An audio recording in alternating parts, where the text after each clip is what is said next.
Bonjour à tous, bienvenue sur un nouveau podcast de Two Step, un nouveau Step Story. Je suis aujourd'hui avec Anne-Laure Barbier, fondatrice de Good Cube Paris, Bonjour Bastien. qu'on va avoir la chance de découvrir aujourd'hui. Je suis avec elle, tu m'as invité dans les labos de ta pâtisserie, 88 rue de Didot à Paris, dans le 14e arrondissement.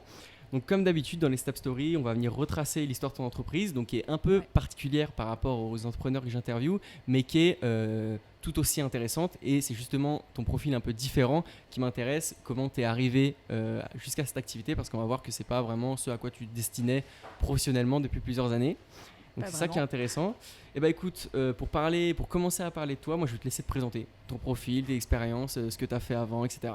Ok, très bien. Alors, j'ai commencé par une école de commerce à Paris. Un parcours assez classique avec une spécialisation en finance audit. Donc voilà, j'ai commencé ensuite par aller dans un cabinet d'audit pendant 3 ans. Bon, c'est cabinet d'audit, Okay. C'est pas très fun, mais voilà, faut le faire. Ensuite, contrôle de gestion dans une boîte de sport. Ça, c'était très très sympa. Et puis un jour, j'ai eu un déclic et je me suis dit, j'ai un peu de temps cette année, pourquoi pas passer mon CAP pâtisserie. Parce que c'était une de tes passions, la pâtisserie, peut-être C'était une de mes passions. J'adore manger. Ok. Et puis j'avais envie d'en faire un peu plus sérieusement et puis prendre des cours. Et si je prends des cours, autant avoir le CAP à la fin de l'année, quoi. Ok, donc on n'a pas oublié de le présenter, mais du coup, est-ce que tu peux nous dire ce que tu fais avec Good Cube Paris ? Ah oui, pardon. Du coup, je suis fondatrice de la marque. Je fais aussi la production. Donc, j'ai créé les recettes avec une nutritionniste. Donc, c'est des pâtisseries dédiées aux sportifs. C'est ça, pâtisserie pour sportifs. Les recettes ont été développées avec une nutritionniste sportive pour qu'elles soient adaptées au mieux aux besoins des sportifs. Elles sont bio et puis donc elles sont faites artisanalement à Paris par moi-même. D'accord. Ok, et alors donc tu as dit que tu étais dans la finance avant, tu as eu plein d'emplois différents dans la finance. Là aujourd'hui tu fais de la pâtisserie. Est-ce que, pour revenir un peu sur ton parcours d'entrepreneur, est-ce que c'est ton premier projet ? Est-ce que c'est la première fois que tu te lances comme ça, donc dans quelque chose qui te prend du temps, qui te prend des finances ? Est-ce que c'est le premier projet que tu tentes en fait ? Ou est-ce que, alors oui, est-ce que c'est le premier projet, tu as tout le temps été dans le salariat, etc. Ou est-ce que peut-être en parallèle, tu avais des choses ? Alors c'est mon premier projet. Premier projet, ça fait un moment que j'y pense. Je me suis vraiment lancée il y a 9 mois parce que j'ai eu de la chance d'être licenciée économiquement. D'accord. Donc, j'ai profité de cette opportunité pour me lancer, pour enfin donner vie à ce projet en fait que j'avais dans la tête. Et donc, voilà. Alors, ok, top. Alors, maintenant, est-ce que tu peux me présenter vraiment Good Cube Paris ? Donc, c'est de la pâtisserie dédiée aux sportifs. Alors, il y a 4 gammes différentes, avec au moins 5 produits dans les 4 gammes différentes. Est-ce que tu peux me présenter les 4 gammes ? L'intérêt de chaque gamme pour les différents types de sportifs en fonction de l'objectif qu'ils recherchent, dans la performance, dans les sèches. Moi, en sport, je ne suis pas le plus calé du tout, donc c'est justement pour ça que tu vas pouvoir expliquer. Et écoute, vas-y, je te laisse présenter. Alors effectivement, j'ai développé 4 gammes parce que on n'a pas les mêmes objectifs et donc il n'y a pas les mêmes besoins nutritionnels. Entre quelqu'un qui va faire une prise de masse ou quelqu'un qui au contraire va faire une sèche, donc essayer de perdre un maximum de gras, et puis quelqu'un qui est dans l'endurance, donc qui est dans la performance sur le long terme, les besoins ne sont pas les mêmes. Donc j'ai fait 4 gammes. Et dans chacune de ces gammes, il y a des produits qui sont spécialisés il y a des collations pour la journée et il y a aussi des produits pour la récupération. Après une séance, on a vraiment des besoins spécifiques, donc ça aide à une meilleure récupération. Est-ce que tu peux me donner le nom des gammes ? Alors, il y a prise de masse, sèche, fit life et endurance. Et donc du coup, tu m'as dit que ces gammes, elles ont été développées avec une nutritionniste ? Oui, du coup. Tout à fait, avec une nutritionniste sportive. Alors toi, quand tu as voulu... Alors déjà, pour revenir un peu, parce que ça t'intéresse vraiment l'histoire d'entreprise, déjà, à quel moment tu t'es dit je vais faire 4 gammes, pas une de plus ? Et comment tu es allé démarcher ta nutritionniste voilà, pour trouver une nutritionniste, pour faire tes gammes, pour pas faire n'importe quoi, pour être sûr de ce que tu vas produire. Alors, les 4 gammes, ça, je le savais assez tôt parce qu'en fait, je fais moi-même du sport et donc j'aime la pâtisserie. Je trouvais pas de produit qui m'intéresse, enfin, qui était assez bon niveau goût et nutritionnellement. Du coup, je me suis dit, bah, il faut faire quelque chose. Un coach sportif m'a présenté cette nutritionniste qui est spécialisée dans le sport et qui en pratique à haut niveau, etc. Et elle m'a confirmé effectivement que c'était un peu les 4 types de sportifs qu'il y avait. Et c'était vraiment entre ces 4-là, il y avait vraiment des différences nutritionnelles qui étaient notables. C'est les 4 piliers. C'est ça. Et donc, la nutritionniste, tu l'as trouvée, bon, pas avec le réseau, mais tu l'as trouvée voilà, sur une recommandation de ton coach. C'est ça. Ok. Bon, j'ai vu que dans les 4 gammes, donc les 4 gammes, elles ont des noms traditionnels, voilà, prise de masse, sèche, etc. Mais que les produits, ils ont des noms assez marrants, assez français. Par exemple, je sais pas dans quelle gamme c'est, moi j'ai vu le Zizou. Le Zizou, c'est dans l'endurance. Ok. En fait, j'ai essayé de donner des noms un peu auxquels on peut vite s'identifier et savoir dans quelle gamme on est. Dans la prise de masse, il y a le Chabal. Okay. Voilà, c'est assez représentatif. Et histoire qu'on puisse s'identifier en fait à ces sportifs. Et voilà, et puis ça donnait un petit côté sympa. Alors, donc tu as commencé à présenter Good Cube Paris en donnant un peu les valeurs. Donc, c'est des produits qui sont à destination des sportifs qui ont des besoins différents, les 4 gros piliers, on va dire, des besoins dans le sport. Maintenant, avec la marque, tu as des valeurs spéciales, c'est que tous les produits, alors il n'y a pas d'additifs, il n'y a rien, tout ce qui est un peu immonde aujourd'hui dans la nutrition. Surtout, c'est du made in France à 100%, avec des produits locaux, c'est ça? Ouais. Et donc tout ça, est-ce que tu peux me donner un peu la liste de toutes les valeurs que tu défends, mais surtout que tu soutiens dans ce projet en fait? Alors, à travers les produits. En fait, le constat, en fait, c'est que de base, les produits pour sportifs sont hyper transformés, hyper chimiques. On n'arrive pas à lire la liste des ingrédients. Elle est trop longue et incompréhensible. Donc, je me suis dit qu'il fallait faire quelque chose de simple et de bon. Donc, le défi, ça a été de ne pas utiliser de conservateur parce que les produits se conservent 1 mois. Donc, sans conservateur, ça a été un vrai défi. Je me source que auprès de fournisseurs bio. Donc ça également, c'était un défi parce que tout n'est pas disponible en bio. Et puis, on est aussi éco-responsable. C'est-à-dire que tous nos emballages, tous les packagings sont recyclés, recyclables et même compostables. Okay. Les emballages individuels, on dirait du plastique, mais en fait, c'est du papier transparent. Qui est compostable. Voilà, c'était vraiment un défi et c'était vraiment important. Voilà. Et donc aujourd'hui, pour faire des aliments, alors moi j'y connais rien, mais aujourd'hui pour faire des aliments comme ça, sans additifs, etc., est-ce que c'est vraiment...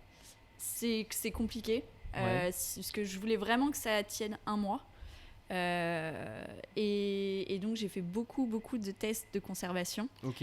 Il y a eu beaucoup de moisis. D'accord. Okay.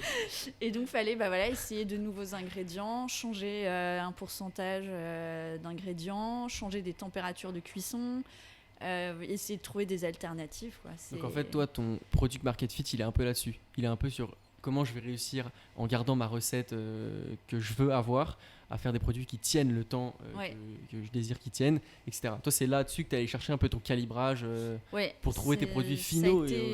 Ça a été le plus dur. Et sachant qu'à chaque fois que je changeais un ingrédient, il fallait que les valeurs nutritionnelles cadrent avec ce qu'avait défini la nutritionniste. Et je ne peux pas les changer comme ça. Ça doit être une recette un peu bien calibrée, bien proportionnée. Alors, maintenant, une question avant d'en venir un peu comment tu as validé le besoin autour de toi. Est-ce que tu t'es... Alors, avant de te poser la question de est-ce que mes produits intéressent vraiment quelqu'un, les 4 gammes, etc., à destination des 4 cibles différentes. Bon, toi qui étais dans la finance, je pense que, même sans t'y connaître forcément sur le document que je vais t'introduire là, je pense que tu n'étais pas non plus... comment je peux dire, que tu y connaissais un petit peu, c'est le business plan en fait. Comment toi tu t'es assuré de la viabilité de ton projet, combien ça allait te coûter, combien de temps tu allais réussir à mettre ça en place, combien d'argent il allait falloir sortir in fine pour avoir quelque chose, etc. etc. Comment toi tu as fait ce business plan là? Bon, tu n'étais pas en entrepreneuriat, mais dans la finance, je pense que tu t'y connaissais un petit peu là-dessus. Comment tu as fait ce pas en fait? Alors, oui, j'étais dans la finance, mais en même temps, je me suis pas vraiment penchée sur ce point-là au début. Ok. J'étais surtout sur les recettes, que ce soit bon. Essayer d'avoir déjà un produit viable, en fait. Parce que si j'avais pas de produit, ça servait à rien de continuer. Donc, je me suis d'abord concentrée sur le produit. Ce qu'il faut faire en soi, quelle que soit l'entreprise, il faut se concentrer sur le produit. Je savais pas trop par quel bout commencer et je me suis dit, il faut un produit. Et ensuite, j'ai vu la partie financière, combien ça allait me coûter, parce que j'avais mes recettes, donc je savais que tel ingrédient coûtait tant. Je me suis renseignée sur louer un labo, parce qu'on ne peut pas faire chez soi pour des règles d'hygiène.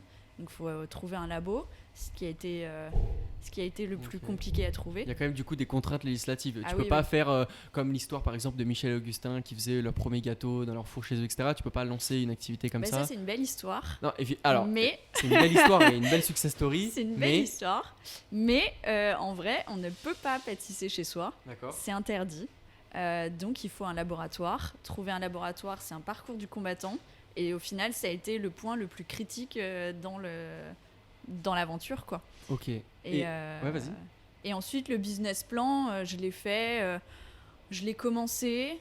À vrai dire, je l'ai pas fini. Après, le but, c'est pas. Alors, si c'est pour toi-même, en fait, il y a le business plan et plusieurs objectifs. Soit c'est pour soi-même, pour se rassurer sur la viabilité ou sur le coût du projet, ou alors si c'est pour le présenter à un investisseur ou une banque, là, par contre, il faut le finir. Mais sinon, c'est juste pour se rassurer et être sûr de son activité, il n'y a pas besoin forcément de le finir. Voilà. Oui, parce qu'en plus, j'avais pas besoin de banque, parce qu'au final, l'investissement n'était pas énorme. J'ai eu besoin d'argent pour acheter des ingrédients pour faire mes tests, que je faisais chez moi quand même, les tests. Ensuite, louer un labo, je le loue et là, je commence à le payer tous les mois. Donc, ça va être avec les ventes. En fait, j'ai pas eu d'investissement de base. Tu as pu un peu tout financer en financement interne. Tu n'as pas eu besoin de financement externe. Ça, c'est un point positif en tout cas pour toi. Alors, maintenant j'avais failli oublier. Comment tu as validé un peu ton idée des 4 gammes, voilà, qui t'allais commencer à vendre ça, est-ce que les gens en avaient vraiment besoin, etc. Voilà, ça c'est intéressant. Alors, du coup, je me suis mise au sport, sérieusement, parce que quand j'ai passé mon CAP, je me suis fait mal au dos, je me suis blessée, donc j'ai été alitée, etc. pendant plusieurs mois. Et donc, il a fallu que je me mette au sport pour me remuscler. Dans la phase de rééducation. Un coach, voilà. Et avec un coach, parce qu'il fallait être accompagné. Et en fait, c'est à ce moment-là que j'ai découvert tout ce milieu-là, du sport, des sèches, des prises de masse. Okay. et puis j'aimais toujours la pâtisserie et je me suis rendu compte que j'atteignais pas mes objectifs en mangeant de la pâtisserie et en faisant du sport. Parce qu'au final, 70% du travail d'un sportif, ça passe par la nourriture. Donc, j'ai cherché des produits bons en goût, bons nutritionnellement, avec des bons produits dedans. J'en ai pas trouvé. Et là, j'ai commencé du coup à me renseigner, à voir avec les gens, avec d'autres sportifs à la salle ou autour de moi. Est-ce que ça les intéresserait ? Et effectivement, ça les intéressait. Ils disaient effectivement qu'il n'y avait pas d'alternative en fait aux produits un peu chimiques.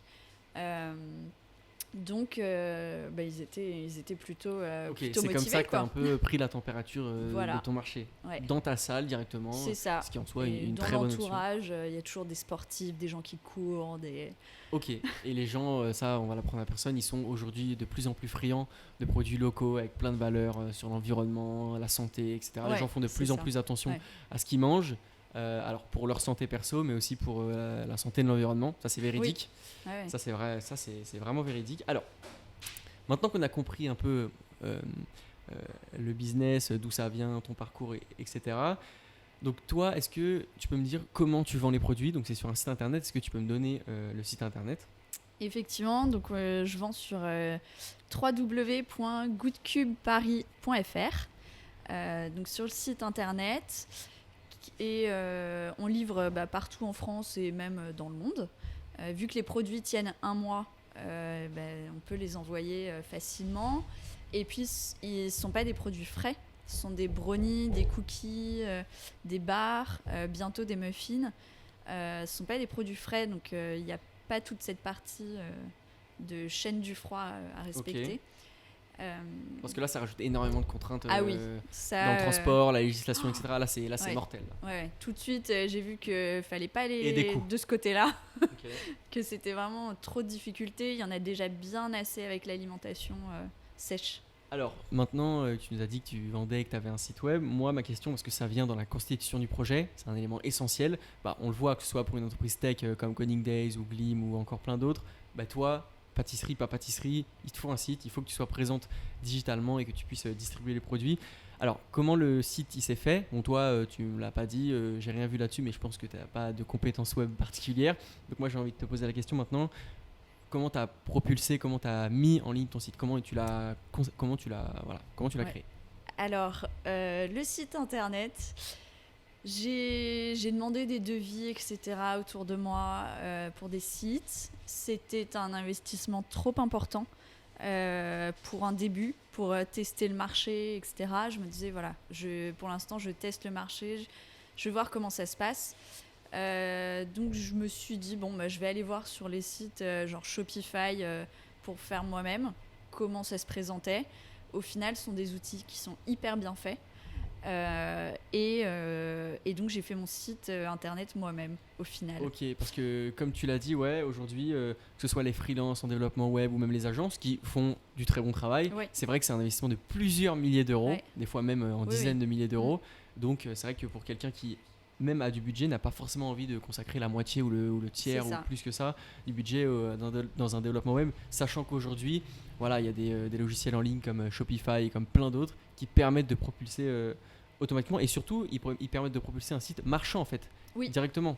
Ouais. Et c'est là où c'est encore plus intéressant. Il y a l'outil pour le paiement qui est déjà intégré. Enfin, il y a vraiment tout est hyper bien fait et il y a juste de la mise en page à faire. En fait, c'est un peu du drag and drop. Effectivement, comme tu l'as dit, ça reste cordial par rapport à du développement à la mano, mais c'est quand même du travail de concept, d'esthétisme, d'ergonomie sur le site. Moi, j'ai une question, parce que moi, j'ai jamais rien propulsé par Shopify, même si je connais un peu le service. Pour les paiements, comment ça se passe ? Est-ce que c'est Stripe qui gère tout ou alors c'est Shopify en interne qui a un service pour le paiement ? En fait, Shopify propose plusieurs prestataires pour les paiements. Moi, j'ai choisi Stripe. Et du coup, qui est directement intégré. J'ai dit au hasard parce que Stripe, c'est le plus connu, même dans les startup tech. Et donc, au final, j'avais juste à le cocher, quoi. Et puis voilà, il était intégré. D'accord. Bon, Stripe, c'est le plus connu, pas pour rien. Bon, dans le cas de Shopify, c'est intégré directement en 10 clics. Mais aussi, c'est le plus connu et le plus pratique parce que leur API, donc pour les développeurs, est très, très simplifié, très, très pratique. C'est facilement mettable. Je ne sais pas si ça se dit, c'est vraiment facilement mettable en place. Grâce à leur API, leur documentation qui est très bien faite par rapport aux autres moyens de paiement. Donc Stripe, c'est vraiment le top. Donc du coup, le site, on a compris. Toi, ta communication, alors, elle se passe sur Instagram. Alors, à 100% ou pas ? Quasiment. D'accord. Et donc, sous quelle forme ? Alors, des photos. En fait, j'ai pris quelqu'un quand même pour m'aider sur la communication, parce que c'est vraiment pas mon métier. C'est un savoir. D'accord. Et le rôle de cette personne, c'est photographe. Je le prends. Alors, c'est une personne qui est un peu touche à tout dans la communication. Donc, au final, elle a fait les photos pour le site internet et pour Instagram. Elle s'occupe d'animer les réseaux sociaux, donc Instagram, Facebook. Et voilà, elle m'a aidé sur faire des flyers, faire des choses comme ça, un peu graphiques, les étiquettes, on a travaillé dessus ensemble. Voilà, sur tout ce qui est design, etc. Elle m'a aidé là-dessus. D'accord, vas-y. Et donc, en fait, on a lancé l'Instagram et le Facebook début août, donc bien en amont du lancement du site, histoire d'avoir déjà un réseau, d'avoir déjà des followers. De pas arriver dans le bain tout nu, quoi. Ouais, c'est ça, d'exister déjà au lancement du site internet. Ok, et alors, j'y avais pas pensé, mais du coup, donc de l'autre côté que cette com digitale, tu m'as parlé de flyers, etc. Ça veut dire quoi ? Que tu es allé chercher, que tu es allé démarcher, enfin pas démarcher, mais que es allé montrer ce que tu faisais aux gens autour de toi, aux différents commerces, aux différents artisans, Alors, producteurs? aux salles de sport en fait. Parce que l'autre moyen de vente que je voudrais développer, c'est dans les salles de sport. Parce que on touche directement le client. Et donc du coup, j'ai déjà démarché pas beaucoup de salles de sport parce que j'ai pas trop eu le temps, parce que je suis toute seule. Donc, C'est un canal super intéressant, in fine, les Ah salles oui. de sport, parce que l'intermédiaire, c'est la salle de sport. c'est ça. Et puis ça touche directement la cible, Ah oui, oui, vraiment. c'est- Alors là, pour le coup. ouais. Et donc, en fait, toi, donc tu vends sur le site, tu distribues extra sur le site, mais donc sinon, à part, donc là, tu viens de me dire, tes canaux, c'est le site, les salles de sport que tu vas. Donc ça, c'est un peu plus une projection, mais Ouais. tu y penses sérieusement. Il y Et en toi, a qui sont intéressés déjà, et donc je les vois cette semaine pour, D'accord, ok, pour cool. organiser ça. Quoi. Et il y a quoi d'autre comme canaux, en fait Ça, pour l'instant, c'est tout. Je réfléchis, pourquoi pas, quand j'aurai des plus grosses productions, aux magasins bio, les réseaux Bio C'est Bon, Naturalia, etc. Parce qu'il y a toujours des barres, des collations, mais au final, c'est pas parce que c'est bio que c'est bon nutritionnellement. Du coup, là, on aura, voilà, c'est bon nutritionnellement, et ce sera disponible dans des magasins bio. Ok, donc ta com, elle se fait avec un prestataire. Le site, tu t'es débrouillé avec Shopify. Et puis sinon, tout se passe sur Instagram. Est-ce que Pinterest, c'est intéressant pour toi? Alors, je me suis pas trop penchée sur la question. Je sais pas encore. Honnêtement, je me dis, j'ai des photos qui sont belles. Ouais. Autant les mettre sur Pinterest. Je Ça l'ai peut pas être un encore canal fait, d'acquisition. mais je sais pas si vraiment les gens vont dessus pour acheter en fait. Ils voient les photos, ok, ça a l'air joli. Je sais pas encore, j'ai pas encore d'opinion là-dessus. Et sur Insta, alors, sur Instagram, est-ce que sur tes photos, il y a directement un lien qui mène à ta boutique ou pour ça, il faut avoir 10 000 followers? C'est une fonctionnalité qui se débloque au bout de 10 000 followers, je crois. Eh bien. Alors, est-ce qu'actuellement, c'est le cas? Est-ce qu'actuellement, si je vais sur ton profil Instagram, sur Good Cube Paris, si je clique sur une photo, est-ce qu'il y a un lien marchand? Non. Parce Le qu'il faut- lien, il est dans la bio du Parce que groupe, c'est quoi. une fonctionnalité Insta, du Ouais. coup. Alors, il faut avoir 10 000 ou 1000 followers, je sais pas, je sais plus. Mais c'est à partir de ce moment-là que tu peux directement mettre un. En fait, c'est là où il y aura la petite étiquette. Ah ouais, Tu vois, sur chaque photo, pas le truc des plusieurs photos dans une publication, mais là, c'est vraiment la petite étiquette marchande. Et ça, c'est une fonctionnalité non, ça, je qui l'ai se pas débloque au bout de plusieurs milliers de followers. Ouais. Et donc, ça, du coup, surtout pour ce type d'activité, c'est super intéressant. Oui, ouais. Parce que les gens, ils naviguent sur la photo, il suffit qu'ils aient un petit peu faim ou quoi, bim bim, et voilà, c'est fini. Quoi. Ouais, ils arrivent directement Ça sur peut le être site. archi compulsif. Oui, ouais, tout à fait. Alors, donc tu m'as dit que tu avais un prestataire. Alors maintenant, moi, j'ai envie de te demander, donc on va parler un peu de la team, comme je le fais pour toutes les entreprises. Tu es toute seule dans la vie de tous les jours. Donc non, tu viens de me répondre. Pour le site, oui, maintenant. Pour la maintenance, c'est toi, tout sur Shopify, ça bouge Oui. pas Non, tellement. pas de- Mais alors pour les photos, donc tu n'es pas solo. Mais sinon, comment ça se passe? Est-ce que tu as des associés? Comment ça se passe? Pas du tout. Je suis toute seule sur le projet. En gros, l'idée m'est venue, voilà, j'étais toute seule à avoir cette idée. Il faut trouver quelqu'un qui soit disponible en même temps, qui ait les mêmes envies, qu'on soit complémentaires. Ça fait trop de paramètres. Donc, j'ai pas cherché au final de. Tout seul Ouais, j'ai pas cherché d'associé. Je me suis dit que j'allais me débrouiller. Ouais. De toute façon, il faut pas. J'allais me débrouiller. Bon, c'est pas un mythe, c'est toujours mieux, entre parenthèses, d'être accompagné, mais c'est pas pour autant que c'est obligé. Le but, c'est de sentir bien que chacun ait son rôle, chacun ait ses tâches et que ça puisse tourner optimalement, en fait. Ouais. Mais par contre, voilà, il faut se former. J'ai suivi une formation pendant 1 mois sur l'entrepreneuriat, sur tous les aspects du business plan, chez Créactif. Ok. C'est un organisme de formation qui est spécialisé sur la création d'entreprises. C'est CRE apostrophe actif? Créactif, tout attaché. Ok, d'accord. Au pluriel. D'accord. Et ils sont top. Ils sont géniaux. Les profs sont des intervenants qui ont créé leur entreprise. Et donc, ils ont soit une entreprise pour gérer les réseaux sociaux. Ils sont consultants en marketing. C'est vraiment des gens qui sont entrepreneurs. Ils savent de quoi ils parlent. Et du coup, on a eu une formation sur tous les aspects du business plan. Ok, du coup, tu t'es quand même formé en amont Ouais. un peu là-dessus. Oui, parce que on se rend compte que quand même, on n'a pas tous les outils. Pour ce métier, quoi. Donc même toi, tu as fait un peu de finance, un peu beaucoup même. Voilà, il y a quand même il y a des parties d'ombre que tu avais envie d'éclairer. Ouais. Et ça a été vraiment utile. J'ai appris beaucoup de choses. En plus, ça met en relation plein de gens parce que il y avait des entrepreneurs à cette formation. Et puis en plus, même après la formation, Créactive continue à te suivre. Tu peux leur envoyer ton business plan fini. On en rediscute. Et puis là, au mois de novembre, au final, j'y retourne pour une semaine pour suivre une formation de technique de vente. Parce que vendre, c'est quand même un métier aussi. Donc, j'ai pas tous les outils pour ça. Donc, j'y retourne. Donc, voilà, il faut savoir s'entourer et puis demander de l'aide aussi autour de soi à tous les entrepreneurs qu'on rencontre. C'est hyper important, c'est hyper motivant. Dans les coups de mou, il y en a vraiment besoin. Quand on se pose des questions, au final, on en parle autour d'un café et c'est bon, on a la réponse. Tu l'as dit, s'entourer, le réseau, même si c'est des gens qui ne sont pas dans le même secteur, marché, activité que nous, on s'en fiche. Alors maintenant, moi, ma question, avant de finir un petit peu, c'est, bon, tu l'as dit, les produits, ton produit market fit, tu es allé le chercher dans la conception, etc. Mais, alors par exemple, quand on fait des bracelets, on va chercher à avoir des poignées tests pour voir un peu la tenue du bracelet, etc. Et quand on fait des gâteaux, est-ce que tu as eu un panel en fait de testeurs? Bon, pour différentes certains, on va parler de bêta-testeurs ou early adopters, mais toi, est-ce que tu as eu des bouches à nourrir test en fait? Oui, alors ça, on n'a pas de mal à en trouver. Hein. Ça, dès qu'on parle du projet, si tu veux, je peux tester. Ok. Ça, il n'y a pas de souci.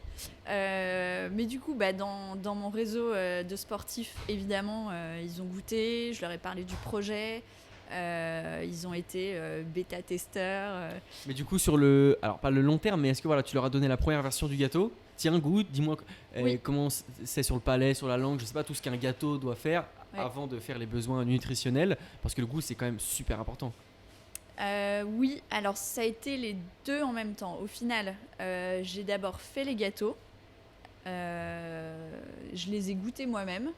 Je suis assez dure et assez critique sur le goût. Ensuite, j'ai vu avec la nutritionniste tous les apports des recettes, ce qu'il fallait mieux utiliser comme si c'était du sucre de coco, du sucre roux, sirop d'agave, sirop d'érable, etc. Et ensuite, les versions finales, je les ai testées auprès de sportifs, mais aussi de non-sportifs, parce que Fit Life, ça s'adresse aussi aux non-sportifs, ceux qui aiment juste manger sainement.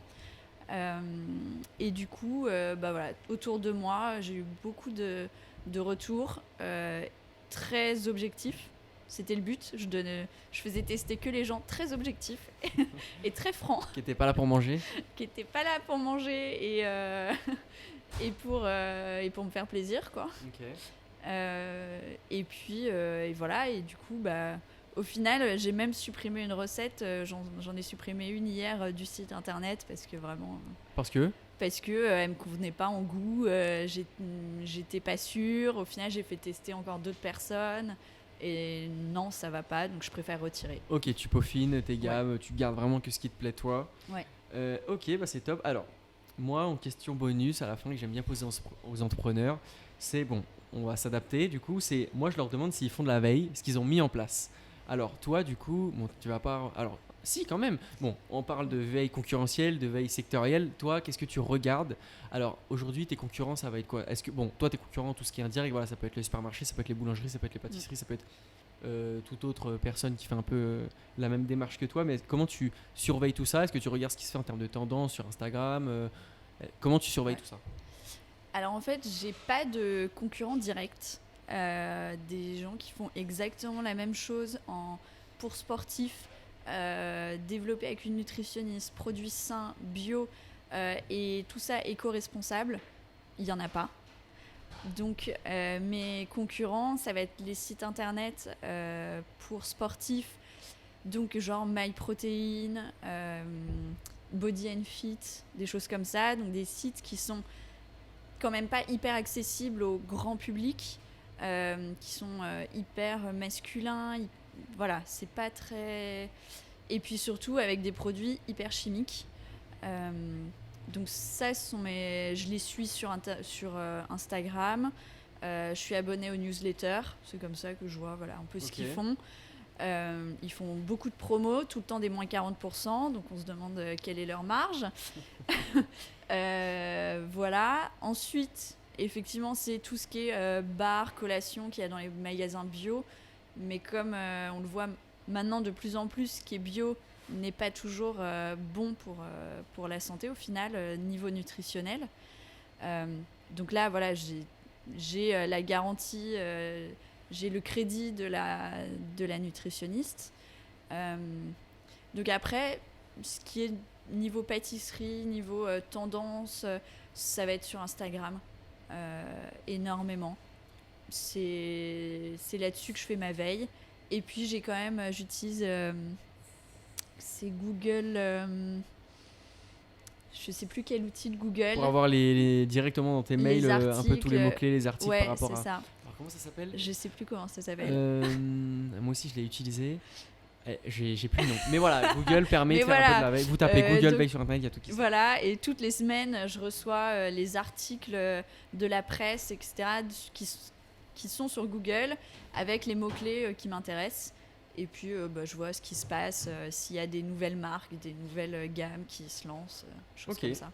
Alors, avant de te demander ton avis sur l'entrepreneuriat par rapport à ta position initiale, est-ce que tu peux me dire toutes les difficultés qui ont été pour toi ? Vraiment. Alors, donc, le projet, maintenant, on l'a compris, on sait ce que tu fais, on sait ce que tu vends, on sait comment tu l'as mis en place. Maintenant, est-ce que tu peux retracer, rapidement ou pas rapidement, tout ce qui est venu te mettre des barrières depuis le début jusqu'à maintenant ? Alors, la première difficulté, ça a été de savoir où travailler. Au final, j'ai cherché un espace de coworking. Et puis, je me suis rendu compte que les espaces de coworking, c'était 4 ou 5 euros de l'heure. Quand on travaille 8 à 10 heures par jour, il faut avoir un sacré budget. Travailler de la maison, c'était pas possible parce qu'on tourne fou. Donc, au final, j'ai atterri à la Permanence, qui est un espace de coworking qui est à 1 euro de l'heure. Et il y a plusieurs espaces à l'intérieur. Et il y a un espace où on peut discuter, qui n'est pas silencieux. Et au final, il y a beaucoup d'entrepreneurs. Et ils viennent tous les jours. Donc au final, on commence à se faire un réseau. On commence à discuter. Donc ça, c'est hyper, hyper important. Je voulais vraiment rencontrer du monde. Il y a aussi les salons. Salon de l'entrepreneuriat, tous les salons qui existent. Oui. Là, il y en a un, oui, bientôt. Il y en a eu un, c'était ce week-end, je crois. Il y a eu salon SME. Oui, voilà. Le 30 et le 1. C'est ça. Il y a un salon de l'entrepreneuriat très bientôt, le mois prochain, et il y en a un tous les ans en février. Oui, c'est ça. Donc, je suis allée à celui de février. C'est hyper intéressant parce que il y a des conférences, c'est motivant, c'est inspirant. Et il y a aussi tout ce qui est pratique. La sécu pour les entrepreneurs, des choses comme ça, hyper administratives. Tout ce qui est statut juridique, en fait. Toi, aujourd'hui, tu t'es lancé sous quel statut ? Alors, pour l'instant, je suis auto-entrepreneur. Okay. Vu que j'ai le chômage, c'était auto-entrepreneur. Il y a différentes choses qui rentrent en ligne de compte. C'est assez compliqué de se retrouver dans toute cette jungle. Donc, je suis allée chercher de l'info chez Pôle emploi, dans les salons aussi beaucoup. Et puis au mois de janvier, je change de statut et là je vais vraiment créer une vraie entreprise.